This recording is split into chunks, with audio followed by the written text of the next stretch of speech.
ऐसा कभी कभी देखने को मिलता है कि कोई सरकारी अधिकारी अपने बुलंद आवाज से सबको दहला दे। ऐसा ही वाकया दिल्ली के द्वारका डीसीपी शंकर चौधरी ने करके दिखाया है। दरअसल कुछ दिनों पहले अपने ऑफिस में इलाके के सभी भावी प्रत्याशियों को बुलाकर एक ऐसा संदेश दिया गया कि हर पॉलिटिकल प्रत्याशी हक्का बक्का रह गया। डीसीपी ने सख्त लहजे में वार्निंग देते हुए कहा कि इलेक्शन आज नहीं तो कल होंगे, मगर मैं अपने इलाके में गुंडागर्दी, शराब और रुतबेदारों को कानून से ऊपर नहीं समझता। कानून सबसे ताकतवर है और आप सभी प्रत्याशी कानूनी तौर पर ही अपना चुनाव लड़े। अगर किसी ने गलती से भी रुतबे की धौंस दिखाई तो मैं वो करूंगा कि वो जिंदगी भर प्रत्याशी नहीं बनेगा।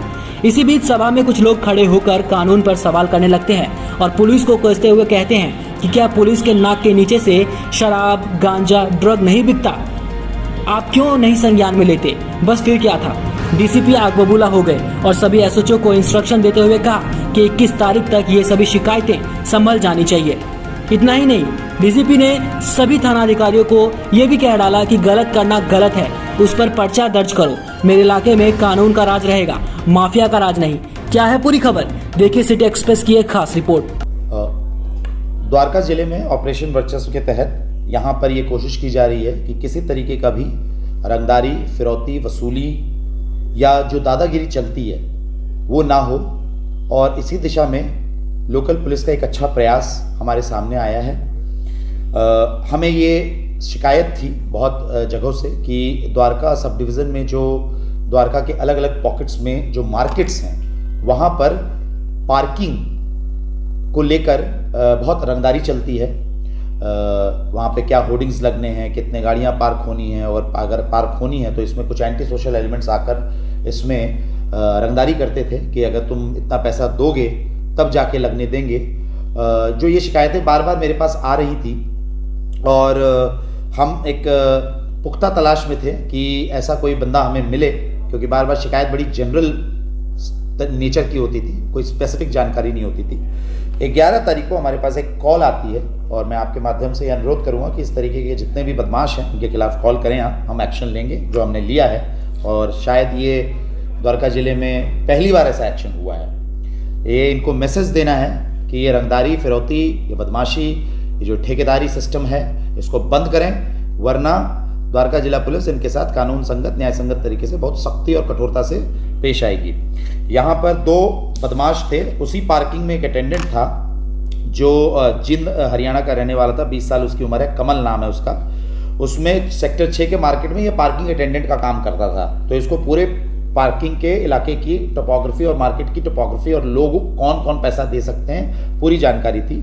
इसके माध्यम के थ्रू ये एक सुनील अलियास बल्लू पहलवान जो 41 साल की उम्र का है, Atul apartment flat number 414 sector 18 Dwarka में रहने वाला है, और ये एक फाइनेंशियर था सेक्टर 6 मार्केट में। तो ये उसी मार्केट में फाइनेंशियर भी है, और ये जो है ये कॉल ये थी कि ये 5-6 लड़के आते हैं एक फॉर्च्यूनर कार में और एक कॉलर के दोस्त से झगड़ा करते हैं। हमने जैसे हमें ये कॉल मिली, हमने जो मेन आदमी था बल्लू पहलवान और ये जो पार्किंग अटेंडेंट है, इन 2 लड़कों को हमने गिरफ्तार किया है।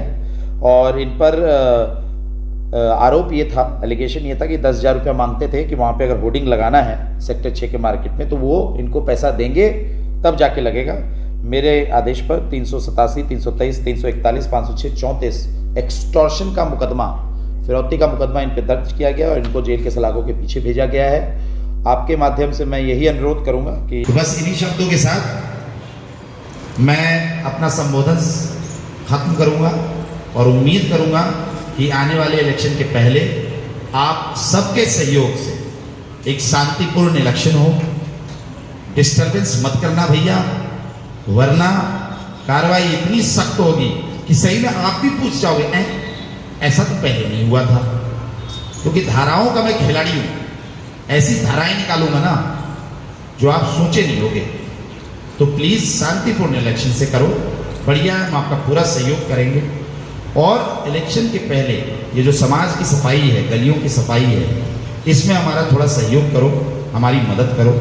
कप्तान आपके सामने हाथ जोड़कर आपसे निवेदन कर रहा है ताकि हम एक स्वच्छ, सुंदर, साफ समाज दे पाए और उसी वातावरण में आपका चुनाव हो पाए और आपको आने वाले चुनाव के पहले से ही खूब खूब शुभकामनाएं।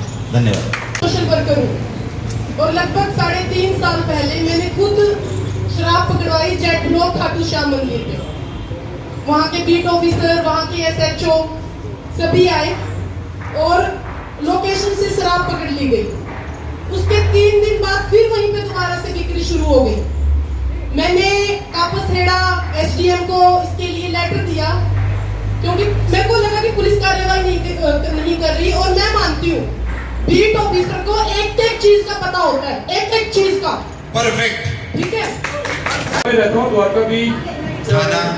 थाना हमारे सेक्टर 9 द्वारका। ठीक है। साउथ होगा। साउथ, हाँ।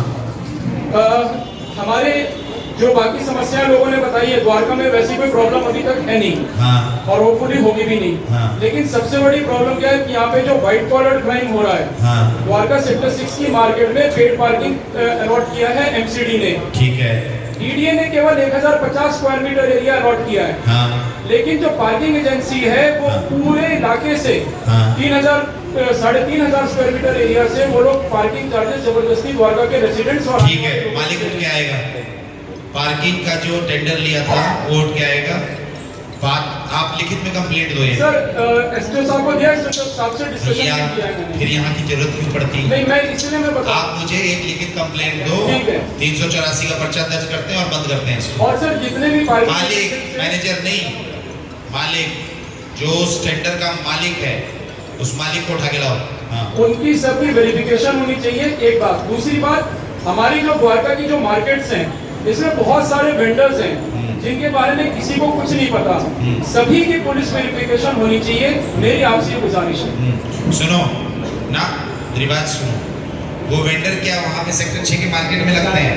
सर सेक्टर 6, 10, 4, 5, 11, 12, 7 हर जगह पर है। ठीक है। सभी की पुलिस वेरिफिकेशन हो। ठीक है। वेंडिंग पॉलिसी के हिसाब से आप अगर है तो ठीक है, नहीं तो उनको हटाया जाए।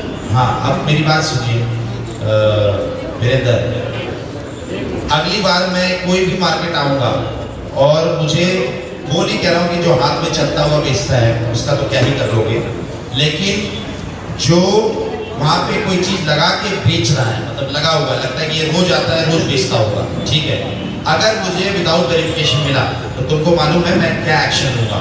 तो तमाम मीट स्टाफ को बोलो सबका वेरिफिकेशन कराएं और सबको इनको आईज एंड ईयर्स स्कीम से जोड़े देंगे पुलिस के साथ, ठीक है।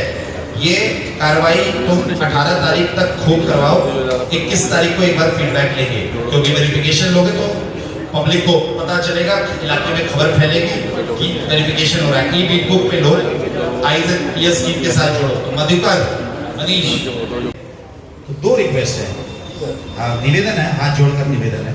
एक तो वो जो प्रॉपर्टी डीलर अपना लगाते हैं ना रोड पर बोर्ड, उनको प्लीज जाके बोलना कि हटा दें। मैं बता दूं, अगली बार मैंने किसी का बोर्ड देखा ना भाई साहब, तो मैं भी बड़ा शौकीन आदमी हूँ। दूसरा 8 बजे के बाद शटर डाउन करके जो अंदर लोग शराब का सेवन करते हैं उनको बता देना कि मैं एक्चुअली बहुत शौकीन आदमी हूँ, एकदम एंटीना चढ़ा दूंगा। आप ही के बच्चे से छोटा सा झगड़ा होगा उसका पार्किंग पे और चक्कू मार देगा, आप ही के बच्चे से झगड़ा होगा गोली मार देगा। तो असला, सट्टा, शराब ये गंदगी है समाज की, और कोई ये ना कहे मुझे कि जनाब मैं तो बहुत गरीब आदमी हूं, क्या करूं। एक तो ऐसे भी आए मेरे पास, मैं क्या करूं, मेरे पास कोई और धंधा नहीं है। एक और है, हालांकि उनकी मजबूरी है जब वो ये काम करती हैं, मगर क्या है कि वो क्राइम कर रही हैं। ये जो सेक्स वर्कर्स हैं, मैंने सुना है रेवला, खानपुर और एक दो और जगह है, यहाँ पे भी कोई झटीकरा नाला है। तो आप आवाज़ उठाओ, हम आपके साथ हैं और गंदगी साफ करेंगे। क्या होगा, हमें मुकदमा ज़्यादा दर्ज करना पड़ेगा, हमें ज़्यादा काम करना पड़ेगा, हमें कुछ घंटे फालतू काम करने पड़ेंगे, मगर हम करने के लिए तैयार हैं और इससे बेहतर मौका नहीं मिलेगा। तो मैं ये एक्सपेक्ट करूं कि सारे लोग मुझे इंफॉर्मेशन देंगे, और इंफॉर्मेशन एकदम क्लैरिटी के साथ होना चाहिए। फलाना आदमी, फोन नंबर नहीं है कोई बात नहीं है तो दे दीजिए, फलाने गली में फलाने मकान में करता है जनाब, और अपने वार्ड का, पूरे वार्ड का, ये मेरा वार्ड है जनाब, ये इन 2-3 थाना क्षेत्रों में पड़ता है, इस थाने में थोड़ा सा आपको तैयारी करके रखना पड़ेगा, क्योंकि मैं वार्ड वाइज समझ नहीं पाऊंगा। तो आप अपना वार्ड लिख लो, फिर लिखो थाना। मान लो आपका वार्ड 2-3 थाने में पड़ता होगा, तो थाने में सर शराबी ये लोग हैं, इतने घरों में शराब बिकती है और इसका सप्लायर ये है, अगर आपको आइडिया है तो। सर ये गुंडे बदमाश लटैत हैं, ये गली में घूम के दादागिरी करते हैं, दादा बनते हैं, फलाने प्रॉपर्टी डीलर के यहाँ बैठते हैं, उनके कारण इनको शय मिला हुआ है। बहुत अच्छे भी प्रॉपर्टी डीलर्स हैं, मैं ये नहीं कह रहा हूँ, लेकिन कुछ लोग जैसे हर जगह 2% है ना, तो ये सर शराब का व्यापार करते हैं, ये नशा करते हैं, ये सर वो लड़के हैं जो कब्जा करवाते हैं। ये रियल आदमी ये है, इनके गुर्गे ये है, इनके पास चाकू फाकू सब है। तो और एक आखिरी है, वो पता नहीं सीमावर्ती क्षेत्र में अप्लाई होगा, प्लॉटिंग। देखो मुझे प्लॉटिंग से कभी कोई दिक्कत नहीं है, लेकिन अभी इसलिए नहीं होने दे रहा हूं क्योंकि प्लॉटिंग आप सब लोग समझ रहे हैं ना क्या होता है प्लॉटिंग। खेत के लैंड में क्या कॉलोनी काटना, खेत के लैंड में कोई अपना खेती कर रहा है, कोई दिक्कत नहीं है, सुप्रीम कोर्ट का ऑर्डर है भाई, सरकार उसको बदल ले उस ऑर्डर को, हमको कोई दिक्कत नहीं है, वो कोई क्राइम नहीं है, लेकिन उससे बहुत बड़ा क्राइम जन्मता है। मैं कल छावला गया था, तो अक्रॉस द रोड राघोपुर कह के कोई गांव था, अक्रॉस द रोड बड़ी बड़ी बिल्डिंग बन रही है, चिंटल कह के कोई बिल्डिंग बन रही है, और इधर खेत है, लेकिन करे क्या, यही कानून है। आप जब सरकार में जाओगे तो आप कानून चेंज कराना, क्योंकि यार किसान को भी फायदा है इसको, लेकिन कुछ तो रीजन रहा होगा जो सुप्रीम कोर्ट ने भी मना कर दिया कि नहीं होगा। तो जब नहीं होगा तो नहीं होगा। और एक चीज और बता दूं, देखो मैं थोड़ा साफ बोलने वाला अफसर हूं। कुछ केसेस मेरे संज्ञान में ऐसे आए कि सर वहां पे मैंने बोला कि यार तुम लोगों को तो मालूम था, क्यों नहीं बताया? तो बोला सर विभाग वाला ही का वो जमीन है। तो भैया मेरा कोई विभाग वाला नहीं है, मैं सिर्फ कानून के साथ हूँ। अगर कोई फोर्स का आदमी, कोई सरकारी एजेंसी का आदमी प्लॉटिंग करने की कोशिश कर रहा है, मैं नहीं होने दूंगा। क्लैरिटी, नहीं होगा। आप कानून चेंज करा लो, हमें कोई दिक्कत नहीं, मैं ही खड़ा रह के बनवाऊंगा आपका, मगर जब तक नहीं है तब तक नहीं, क्योंकि उसमें फिर बहुत बैड एलिमेंट्स घुसते हैं, फिरौती की कॉल होती है और ये सब होता है।